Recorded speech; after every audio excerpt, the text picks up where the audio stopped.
De University Campus Friesland is net een klassieke universiteit met bijgelijks een centraal gebouw, maar een saneemde netwerkorganisatie. Bestaande instellingen ontwikkelen daar academisch, onderzoeks- en onderwijsaanbod van Friesland.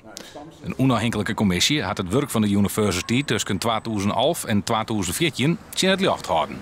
Dan moet je dus ook incasseren en zorgen dat de professionaliteit van de organisatie die er nu is ook sterker wordt, verbeterd wordt. Niet gaan pauzeren en op je lauweren gaan rusten, want dan kun je het wel, in gewoon Nederlands gezegd, wel schudden. Het evaluatierapport is aanbeen om wethouder Koster van Ljout en deputaire De Vries van de provincie. Die laatste stut al meer dan 16 miljoen euro in het project. Takkenmier, dat wordt cruciaal, want dan rint het experiment af. Universiteiten, likers die van Grains, moeten dan net meer vrijblijvend meedoen, maar financieel en organisatorisch aanhekje.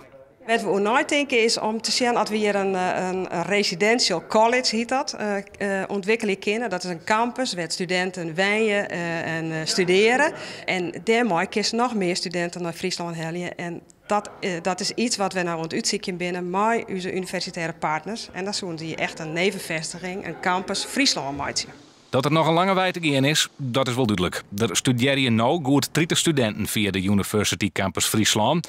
Dat maakt er in de toekomst 400 worden.